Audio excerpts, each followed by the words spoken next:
Bienvenidos al Israel de Dios, el blog donde hablamos de fe, profecía, geopolítica y Bitcoin. Hoy vamos a tratar el tema de Colombia. Se viene una lucha por todo o nada. Sé que el boom noticioso es Irán, la caída del ayatolá y claro, lo que está sucediendo en Irán es de suma importancia profética. Al final de esta entrega vamos a comentar brevemente sobre las últimas incidencias en Irán y cómo esto es una señal no menor del cumplimiento de la palabra de Dios. Pero recordarles también que esto que está sucediendo lo anticipamos en nuestra pasada entrega. Justamente ese fue el tema y lo hicimos a profundidad. Les recomiendo ver el pasado episodio para entender bien de lo que se trata la profecía en el link que dejo en la pantalla y en la descripción de este video. Es importante ver que lo que dijimos que pasaría con la mayor probabilidad está sucediendo ante nuestros ojos. Y eso solamente muestra una vez más la exactitud de la profecía de nuestro Padre Jehová. Toda la gloria, por supuesto, es para Él. Pero bueno, sin más preámbulos, comencemos nuestra entrega de hoy.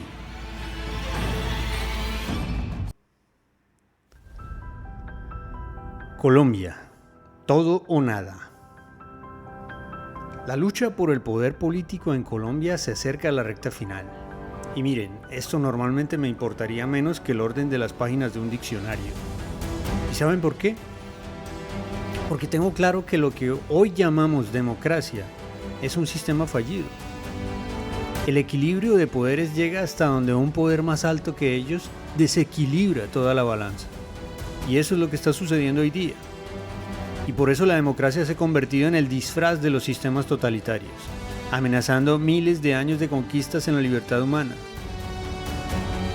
A la democracia, además de ser casi reverenciada como si fuese un dios en nuestros días, se le atribuye el progreso de los últimos 250 años, la más rápida expansión económica, demográfica y de conocimiento de la historia de la humanidad. Pero eso es como decir que el despertador es el que hace que salga el sol. Es literalmente confundir la consecuencia con la causa. El escenario mundial actual es un libro abierto para quien no tiene miedo de leerlo. Hace 2 siglos y medio los monarcas europeos perdieron la corona en el papel, pero no el hambre de poder. Le cedieron el paso al poder popular. De hecho, ahí viene la palabra democracia, que no es más que una palabra elegante para describir la usurpación del báculo por parte de unos cuantos pillos que ahora conocemos como casta política. Estos le prometieron a la gente que si los respaldaban, la tiranía moriría gracias al sistema de contrapeso de poderes. Pero esa es una narrativa que ha demostrado no ser más que un chiste de mal gusto. Hoy, esos viejos tiranos de la aristocracia romano-germánica que nunca fueron cristianos por fe, sino por conveniencia, tienen nuevos amigos. Desde las sombras se abrazan con el Islam y se sientan a la mesa con los nuevos varones del silicio, la banca y la mafia. Como decía Maquiavelo en aquel diálogo brillante de Maurice Joly, el poder está en la mano que da, no en la mano que escribe. Y los políticos, siempre tan dispuestos a vender su moral por una moneda, no tienen reparo en lamer la mano que les da de comer. ¿Cómo explicamos que desde Sydney hasta Ottawa y desde Buenos Aires hasta Ciudad del Cabo se discutan las mismas sandeces en los salones legislativos? Que si la migración sin control es algo bueno, que si hay niñas que nacen con pene o niños con vagina, que lo correcto es enseñar a los niños a renunciar a la heteropatriarcal idea de tener un matrimonio y una familia, que hay que sacar la Biblia y el nombre de Dios y del Mesías Yeshua, Mesías de Israel, de las escuelas en el nombre de la libertad. Esa es la estrategia de la sociedad fabiana, una demolición paulatina. Estos son como termitas con doctorado. Quieren convertir una sociedad de creyentes en un desierto secularista, sin brújula, para que cuando estemos lo suficientemente débiles,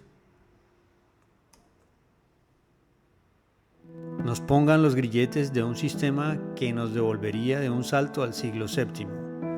utilizando, claro, una religión diseñada para psicópatas, el Islam. No es que el Islam esté conquistando el occidente por fuerza propia, es que lo están instrumentalizando como el martillo y la hoz en manos del anticristo. Europa está al borde de sucumbir. Es un museo con guardias que no hablan el idioma local. En América queda aún un bastión en los Estados Unidos, pero a Trump se le acaba el tiempo. Y basta que la ruleta rusa electoral ponga posiblemente a otro personaje de la talla de Obama o de Biden para finalmente apagar la luz. Argentina tiene a un Milei, un hombre que supuestamente está representando a la derecha cristiana y libre, pero que parece desgastarse entre sus propias excentricidades. Y luego está El Salvador de Bukele, con sus luces y sus sombras, mantiene encendida la esperanza de un occidente libre y cristiano, aún desde un país que parece entre los más pequeños en el escenario mundial. Y aquí entra Colombia, la puerta de Sudamérica, un país de gente buena, pero quizás demasiado ingenua. Amamos a Dios por tradición, pero pocos conocen al Dios de la Biblia, al varón de guerra. ¿No saben que el verdadero Jehová está en conflicto permanente contra el caos, la maldad y la muerte? Y aunque gran parte de los ministerios cristianos se dedican a la restauración y a lidiar con las cargas de los hermanos más débiles, y esto es importante, también se requieren soldados en el frente de batalla, guerreros valientes dispuestos a dar su vida por la verdad y por pararse firmes en el nombre de Yeshua, que significa todo lo que los enemigos de Dios odian. ¿Acaso le faltarán guerreros a la iglesia en Colombia? ¿Tú te enlistarías? En otras circunstancias, diría que elegir candidato político para el Israel de Dios es como escoger su verdugo.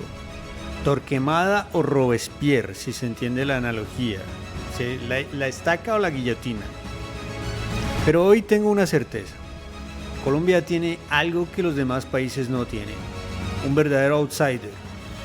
Abelardo de la Espriella no es un político más, sino un empresario y sobre todo un hermano, pues se muestra como un creyente sincero en sus pretensiones, no por personalismo, sino por amor a la gente colombiana, no por delirios de grandeza, sino por la urgencia de la debacle socialista de la que no saldría Colombia si llegase a suceder. Esperemos que así sea. Él dice que quiere ser el Ciro colombiano. Atrevido, ¿verdad? Pero si Jehová lo escucha, y yo tengo para mí que lo ha escuchado, y no tomes mi palabra, tú que tienes al Espíritu Santo, ve al secreto y pregúntale a Dios también. Si quizá este sea la pieza que detenga el engranaje del mal cernido sobre el país y sobre el continente americano, y si logramos que sea presidente, ¿podría ser Colombia también un refugio para el pueblo de Dios en los últimos días? No me cabe la menor duda que Dios está cuidando a este hombre. Y por eso continúa vivo a pesar de haber sido declarado objetivo militar por los grupos criminales en Colombia. Orquestados, claro, desde el Estado, que no es más que el brazo político de la Internacional Socialista en Colombia, que se montó en el poder después del engaño monumental perpetrado por esa élite fabiana liderada por la oscura figura de Juan Manuel Santos. Petro, por su enorme ineptitud, casi echó a perder los planes perpetrados por décadas para una Colombia socialista. Esta es una lucha que el bien debe ganar. Se nos ha dicho que el bien y la verdad siempre triunfan y al final sabemos que eso es verdad, pero en el camino no es así siempre. Al final de los días, dice la profecía de la Biblia, el anticristo y sus secuaces echarán por tierra la verdad y prosperarán. Léalo en Daniel 8:12. Ese es el tiempo en el que estamos. Depende de nosotros quitarle esta victoria a Satanás. Y según las últimas encuestas, aún no lo estamos logrando. Lo cual es un resultado bueno porque mientras que los tontos útiles, los confundidos y los enemigos de Dios y de la libertad se relajan, los que entendemos que es imperativo ganar esta batalla contra el mal somos agitados con sentido de urgencia. Y la urgencia es un activo invaluable en estas ocasiones. Espero que lo hayas notado, acabo de poner el cimiento para el mensaje central de este podcast. Afirmar que una elección presidencial es la representación física de la lucha espiritual entre el bien y el mal es una afirmación atrevida. Pero como vimos en la última elección de Estados Unidos, en Chile, en Italia, esto ya no se trata de una alternancia de poder inocua, sino de una lucha final entre el bien y el mal, la que estamos viendo en tiempo real en casi todos los escenarios del mundo, y tiene nombres de personas. Hay quienes personifican el bien y hay quienes personifican el mal. Si bien nadie es totalmente bueno o malo, y en política menos, ante quién dobla sus rodillas es lo que debemos mirar. Y Yeshua nos dio la pista más importante: por sus frutos los conoceréis.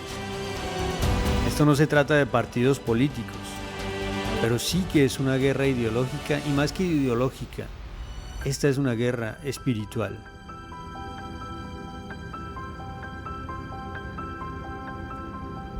Iván Cepeda es la personificación de la izquierda.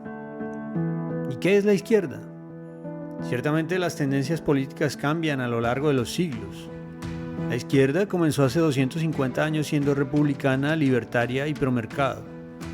Y eso cambió con los años, unas veces una cosa, otras veces la otra.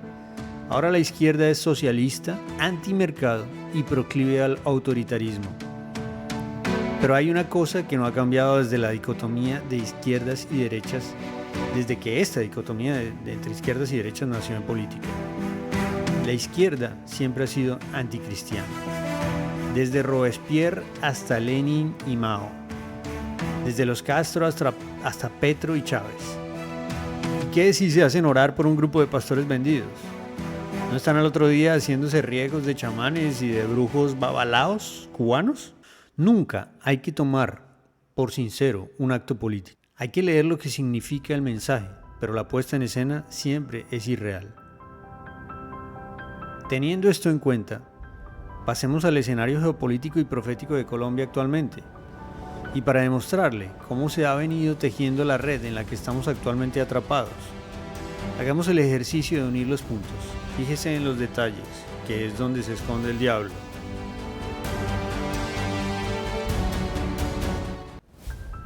¿A dónde corrió Juan Manuel Santos en 2016 después de su derrota humillante en las urnas?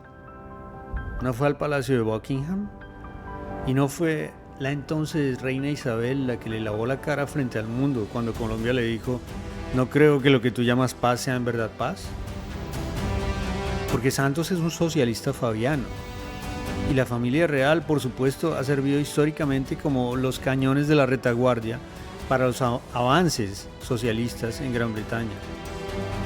Santos escribió junto a Tony Blair el libro La Tercera Vía, una alternativa para Colombia, en 1999. Un manual sobre cómo cocinar lento a un sapo, lleno de tibiezas para tibios, de la cual Duque, el presidente de la transición, fue la apoteosis. Ellos lo llamaban, antes de que fuera presidente, el presidente de la transición. Esos son hechos. Estos mismos fabianos le gritan al mundo en la cara lo que son. Por eso su símbolo es un lobo vestido de oveja. Ahora veamos, ese viejo interés del socialismo satánico fabiano sobre Colombia continúa con Petro. Por eso, el mismo día que Petro se presentaba ante el presidente de Estados Unidos para ser examinado, el viejo monarca inglés, Carlos III, desempolvó su agenda para recibir a la olvidada embajadora colombiana Laura Sarabia, en un gesto claro de afianzamiento de relaciones diplomáticas. Ese viejo interés del socialismo satánico fabiano sobre Colombia continúa con Petro. Por eso, el mismo día que Petro se presentaba ante el presidente de Estados Unidos para ser examinado, el viejo monarca inglés Carlos III desempolvó su agenda para recibir a la olvidada embajadora colombiana Laura Sarabia, en un gesto claro de afianzamiento de relaciones diplomáticas. Esto fue un espaldarazo real a su esbirro Petro y a la vez un mensaje directo a Trump. no me toques a mi protegido. Es revelador ver cómo los embajadores del mundo se presentan ante el monarca inglés, uno tras otro, como si fueran sus vasallos. Y lo son. Le rinden cuentas sobre los asuntos internos del país. No solo los colombianos, sino peruanos, ecuatorianos, de todos los países del mundo. En el caso colombiano, la falsa paz, las políticas encaminadas a la destrucción de la economía en aras de la ecología, etc. Todos estos son temas que van los embajadores a rendir informe delante de este monarca inglés. Sin duda, planes aprobados desde Buckingham. En realidad van a rendir cuentas y a recibir instrucciones. Y hablemos claro, Trump también es un mero siervo de Carlos III. Por eso se dirigió a él como Su Majestad. No fue protocolo, no tenía necesidad. Si George Washington hubiera hecho con George III esto mismo, de llamarlo Su Majestad, lo habrían colgado por traición a la patria. Pero los tiempos cambian, definitivamente.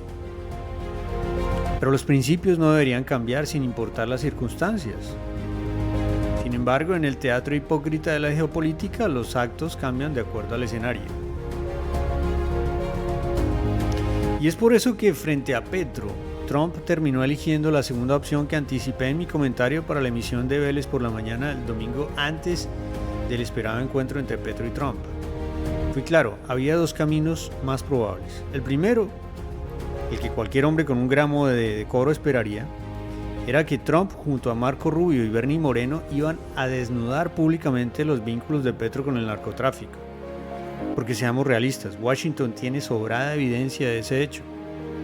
Se esperaba un ultimátum lapidario: desmonte el negocio, entregue el poder en paz y deje que la Marina Americana limpie sus mares. Al fin y al cabo, eso era lo que le preocupaba al magnate y showman devenido en presidente. ¿No es así? Vaticiné que si Trump decidía apretar las tuercas de esta forma, Petro saldría disparado de Washington rumbo a Londres, al mejor estilo de Zelensky en su momento, a mendigar el auxilio de la corona británica. Pero fíjese en la precisión del relojero. El propio Carlos III pareció anticiparse a la jugada. Así que mientras Petro caminaba hacia lo que debía ser su patíbulo en la Casa Blanca, Carlos III decide fortalecer los lazos diplomáticos con Colombia. No es coincidencia, es un mensaje cifrado pero contundente, enviado directamente al despacho de Trump. No toques a mi peón, todavía me es útil, dijo. En ese gran teatro del poder, mientras el títere sudamericano sudaba en Washington, el titiritero mayor de Londres marcaba el territorio con la elegancia de quien se sabe dueño del juego.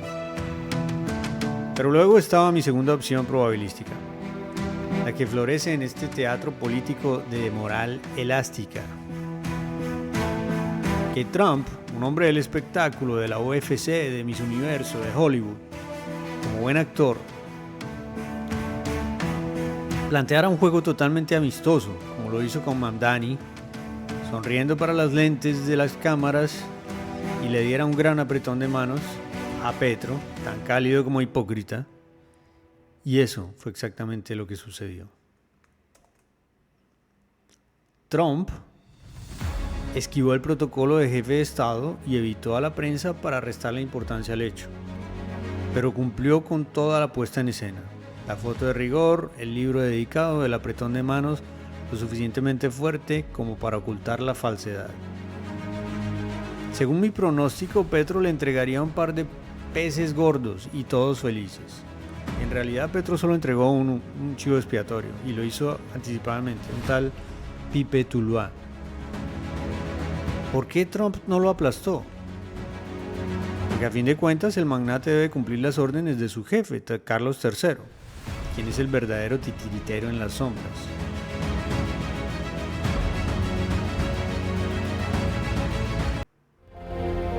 Sé que para muchos esto suena demoledor o poco creíble. La teología moderna nos ha vendido la idea de un anticristo de Hollywood, joven, persuasivo, un galán de oratoria perfecta. pero la Biblia no dice que deba ser un muchacho de portada. Lo que sí dice es que será un hombre altanero ante Jehová, un apóstata de influencia mundial, que lance blasfemias contra el Altísimo y su pueblo, un ungido, entre comillas, que pisotee la verdad. Y sobre todo, nos da una señal matemática inequívoca. El número de su nombre es 666. Y todo esto confluye con precisión en Carlos III. ¿Quieren profundizar más sobre estas evidencias? Lean a Tim Cohen en The Antichrist and a Cup of Tea, o busquen mi libro El Israel de Dios, donde trato este tema con la seriedad que amerita. Los enlaces a los dos los dejo en la descripción de este video. Todo este rompecabezas de intereses y sombras se explica solo bajo una sola luz: que Carlos III de Inglaterra sea la figura de la profecía, la que es descrita como el anticristo. Usted puede estar de acuerdo o no, mi interés no es ganar un debate, sino abrir los ojos del Israel de Dios en Colombia. La congregación, la eclesia del Mesías Yeshua nuestro Señor, nuestro país está en peligro. El anticristo tiene los ojos puestos sobre Colombia y solo nosotros podemos defenderlo.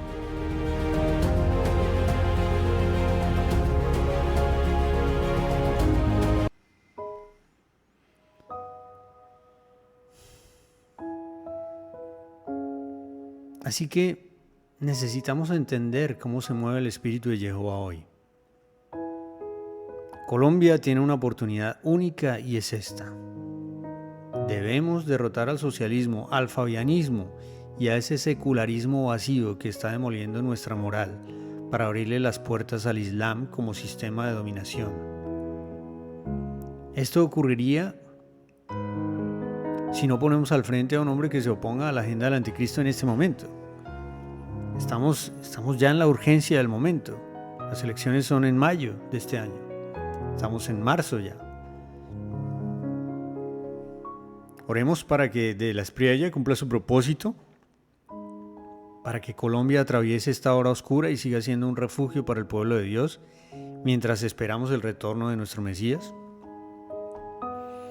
A los pastores de las eclesias en Colombia, ustedes tienen que ponerse firmes.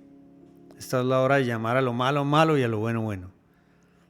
No callen ante el falso testimonio, la codicia, el robo y las perversidades que figuras como Petro y Cepeda han abanderado por décadas, tras la máscara de la opción por el pobre. Bajo su mando lo único que se multiplica es la miseria y la decadencia moral. Escuchen al Espíritu Santo y no teman decir la verdad, porque echar su palabra en tierra por cobardía también es pecado, y ustedes son los representantes de Jehová ante su pueblo. Por otro lado, hay que defender las elecciones. He intentado hablarles de soluciones prácticas para usar tecnología, Bitcoin, para blindar la democracia. Bitcoin no es solo un activo especulativo, su verdadero valor reside en su inmutabilidad, la inmutabilidad del protocolo, sin la necesidad de un servidor central. Lo que se registra ahí no puede ser cambiado por mano humana. Esa transparencia es la medicina contra el fraude en una elección presidencial, por ejemplo.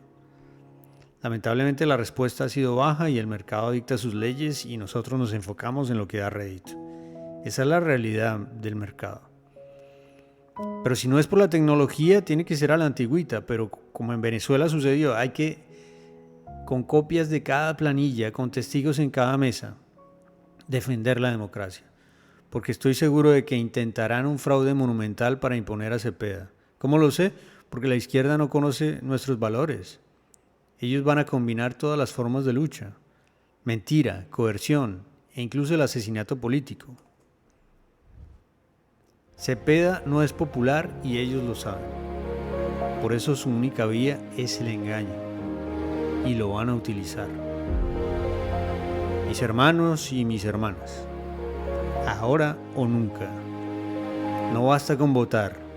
Hay que proteger al candidato en oración de fe y hay que vigilar cada voto como si fuera el voto decisivo. Eclesía del Mesías en Colombia.